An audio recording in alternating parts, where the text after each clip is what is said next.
It's 6:30 straight ahead. The victim of a vicious Denison dog attack speaks out. And a local town is now without a police department. Details ahead. Plus, could hydraulic fracturing be banned in Texoma? We'll tell you what a group of local activists think. These stories and more are next. Keep it here. The news starts right now.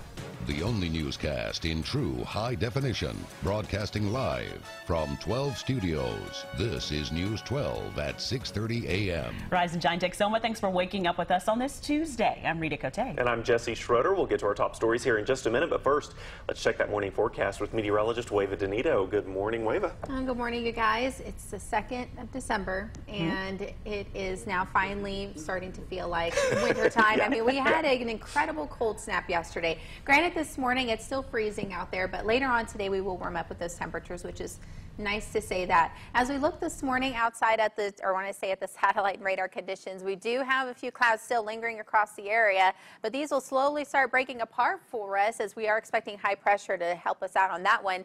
But this morning, just still want to bundle up. 30 degrees in Paris, 25 in Gainesville, Ardmore 27, 24 there in Atoka, Ada 27 degrees as well. As we continue through the day today, we're looking at around the lower 40s by noontime, but highs today, this is an improvement from yesterday.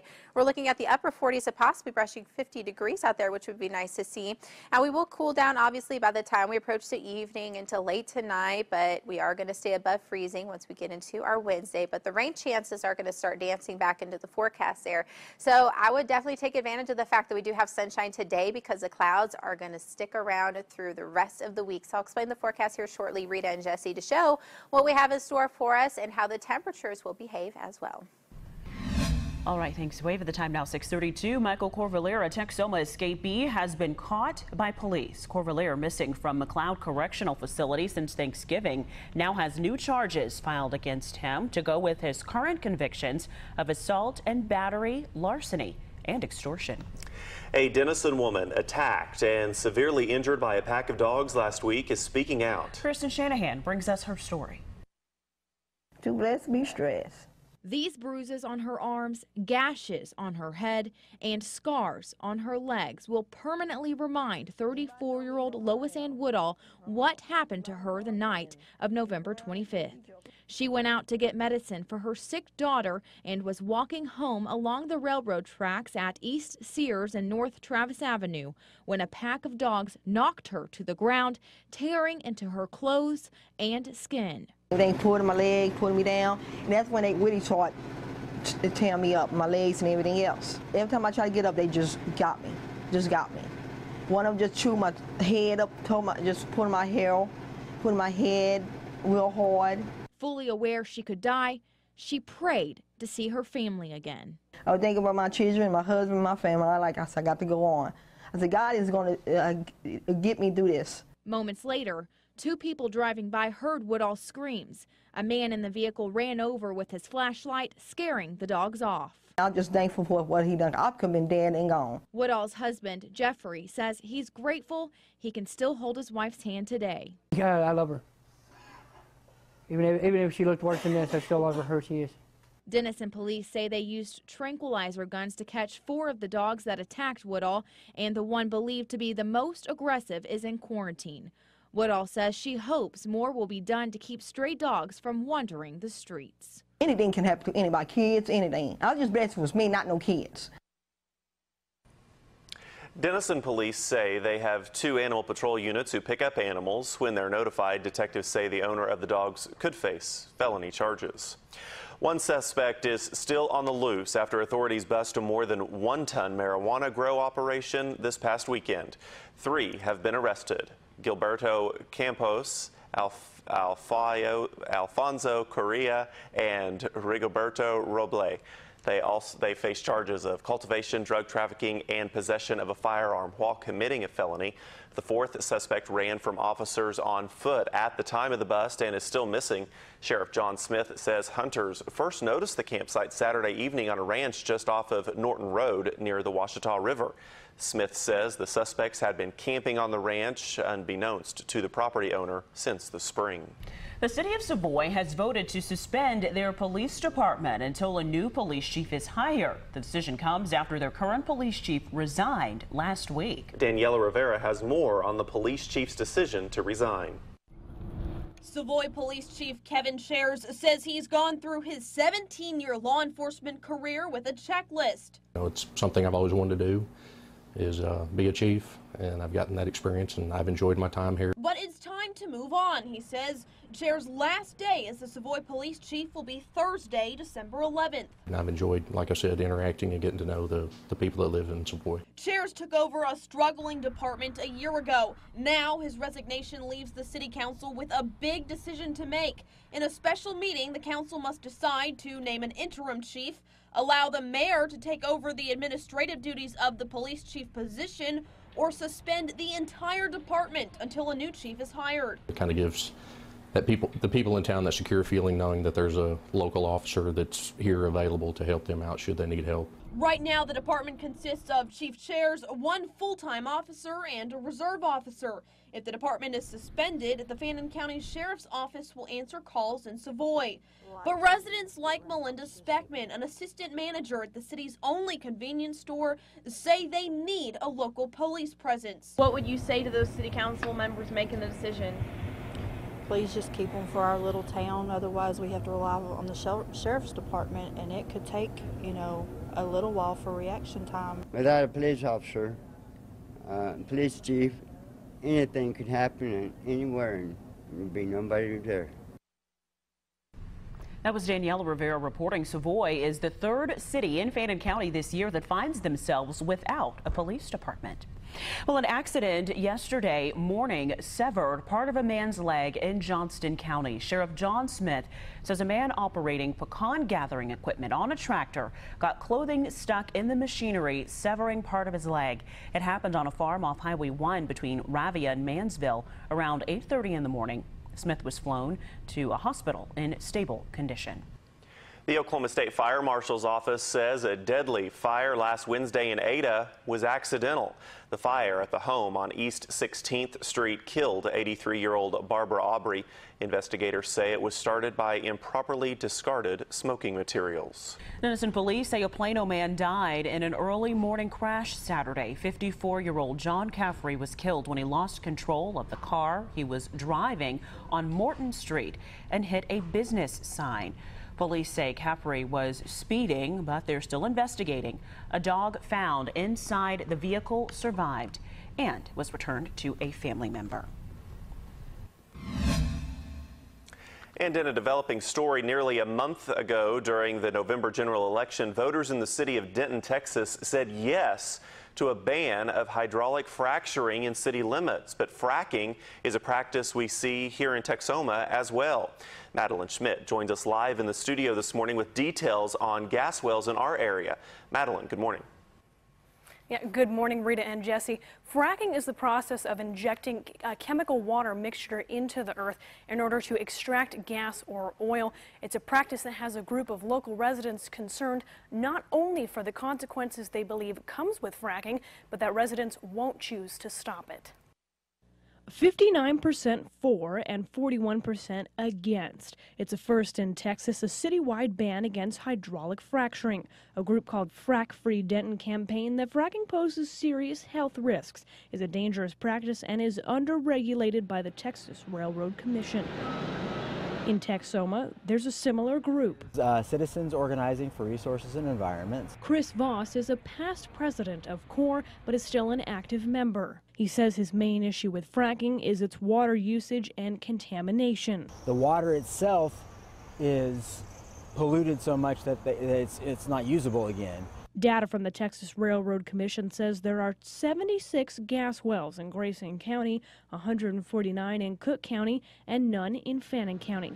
But Voss believes the chances of a city in our area following suit to Denton is slim. It's very hard to imagine Sherman or Denison as a city making an ordinance against fracking. He says that's because Denton's fracking issue is more visible to the public, with more than 270 gas wells in the city. That's more than Grayson and Cook counties combined. If they continue to frack, it's possible that it will start to cause problems for people who live in the area, and then that will maybe cause some concerns. But he expects gaining support for the ban would be tough. You know, never say never. Now, if any Texoma towns were to pass a fracking ban, the next obstacle would be opposition to the ordinance. In Denton, 2 lawsuits have been filed against the town since November 4th from the Texas General Land Office and the Texas Oil and Gas Association. One of those lawsuits alleges that the ban violates its rights as the statewide manager of mineral interests, but the city has promised that it will fight back. Jesse and Rita.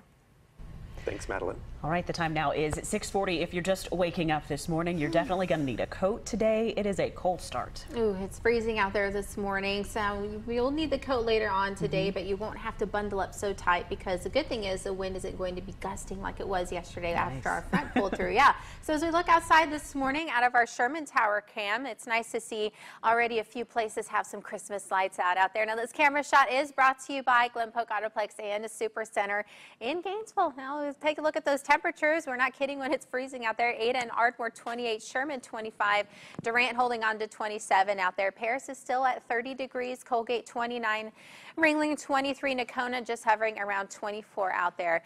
Now, with our November rainfall totals, usually at the end of every month, I like to add up just to see where we're at across the area, just to give us an idea if we're in a surplus and a deficit from normal rainfall totals. Now, we usually cover our 4 bases here, Sherman, Ardmore, Ada, and Durant. Of course, I did add up all of the cities across Texoma, and it's basically half and half. Half of us were in a surplus, half of us were in a deficit.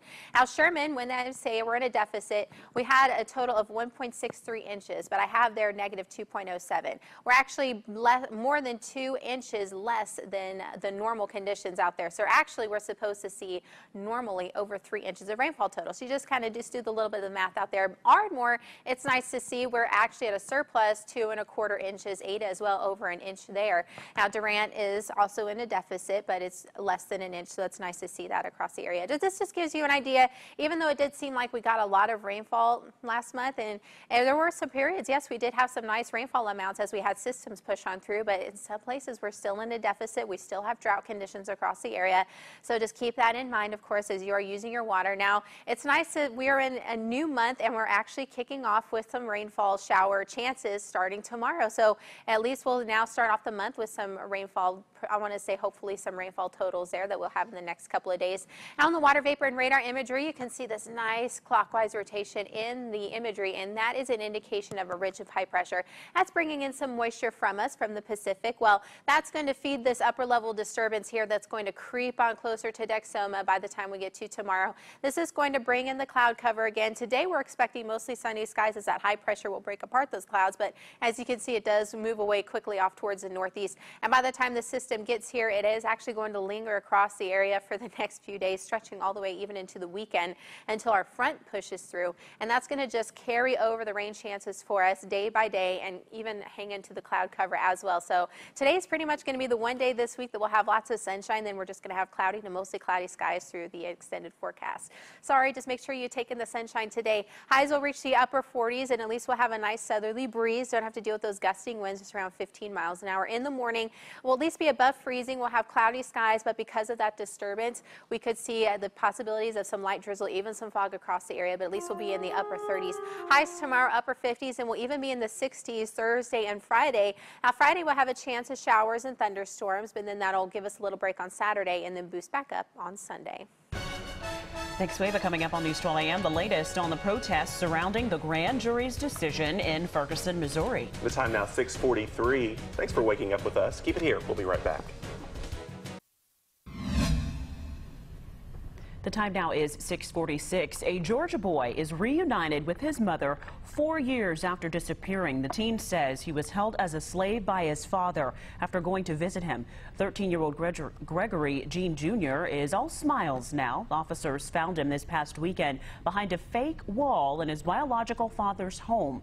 in Jonesboro, Georgia. His mother reported him missing 4 years ago after he went to visit his father and never heard from him again until last week when he sent her a friend request on Facebook. The boy managed to use an internet-connected phone to lead police to where he was hidden. His father and stepmother now face false imprisonment and cruelty to children charges.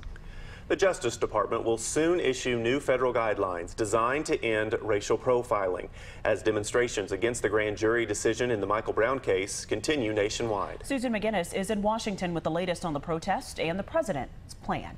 Hundreds of protesters disrupted holiday shopping at this Seattle mall a week after a Missouri grand jury failed to indict former police officer Darren Wilson in Michael Brown's death. Thank you. In Atlanta, Attorney General Eric Holder spoke at Ebenezer Baptist Church, where Martin Luther King Jr. once preached, about the White House response, part of which aims to improve relations between police and citizens. We will remain firmly resolved to stand shoulder to shoulder with you in driving this work into the future. Holder was briefly interrupted by demonstrators. I ain't mad at you, all right? What we saw there was a genuine expression of concern and involvement. In the next few days, Holder says the Justice Department will unveil new federal guidelines designed to end racial profiling. As part of the federal reforms, the president has requested funding for tens of thousands of body cameras to be worn by police and for new training for law enforcement nationwide. This is not a problem simply of Ferguson, Missouri. This is a problem that is national. For now, though, the president's plan does not involve a visit to Ferguson. Susan McGinnis, CBS News, Washington. From the Weather Authority, here's Wava Denito. Well, we're starting to see things lighten up out there as we're looking out of the TMC Tower Cam. Lots more activity on 75. Now, this camera shot is brought to you by Glen Polk Autoplex and Super Center in Gainesville. 28 currently in Ardmore. That's even in Ada. Sherman still holding on to the mid-20s. Durant 27. Nice calm wind conditions. Paris is at 30. Sulphur 26. Ringling 23. Antlers just around 24. With our relative humidity conditions, it feels a little bit sticky out there this morning, but not too bad. As we go a little bit north into Oklahoma City, it does basically have more of the drier air for us. Now, we do have more of the moisture continuing to pour into the area. As we look at our headlines today, we do expect sunshine and warmer temperatures from yesterday. Now, the sunshine is because those clouds are going to break apart for us from that high pressure, but it is going to creep away from us, and then by tonight, we are going to have the clouds pour back in, and then the rain chances come back into the forecast, and also those cloudy skies. So just enjoy the sunshine today, because by the time we continue on through the rest of the week, it's just going to be stubborn clouds across the area. Now, here is that ridge of high pressure I did mention. You see this nice pouring of clouds. Basically, it looks like almost a perfect circulation. That is at a clockwise movement. That is indication of a ridge of high pressure. That is bringing in moisture from the Pacific there, so that's going to slowly increase. We'll notice the moisture levels going up there, and that is going to feed our little system here. This is an upper level disturbance. That'll start creeping on towards Texoma, and this will bring in the clouds for us late tonight going into our Wednesday. And we're not going to start the rain chances immediately in the morning, but there's a possibility we could catch an isolated shower, not isolated shower, excuse me, I just said we're not expecting the isolated shower. A chance we could see some light drizzle across Texoma along with some spotty areas of some fog as well. But the temperatures, at least in the morning, will be above freezing. We're not going to be encountering the temperatures like we're seeing right now out there, so we won't have to worry about any frozen precipitation. But by the time we get to the afternoon hours into the evening onto our Wednesday, then that's when we'll bring in the slight chance for an isolated shower, and then that will just continue to increase by the time we get to Friday. So just a good time to have the rain gear handy on you at all times, or keep an umbrella tucked away in the back seat of your car. Whatever works as you're out and about so you don't get any rain on you. We'll have high temperatures today reaching the upper 40s. That is still below normal for this time of the year, but we're slowly but surely creeping back up to where we're supposed to be for December. In the morning, we'll start off into the upper 30s, but of course, so it will be cloudy, and don't forget, we could see some light drizzle, even some fog across Texoma. Now, in the morning, we'll be in the upper 50s, and we'll even warm up to the lower 60s Thursday and Friday because of our southerly winds. But Friday is a good chance of showers and thunderstorms there at 40%, and then that'll jump back up to 40% even on Sunday, but we'll still be above freezing. All right, thanks, Wava. Denison's new Hilton Garden Inn is officially open, and they invited the public inside for the first time yesterday. There we go, thanks. 2, 3.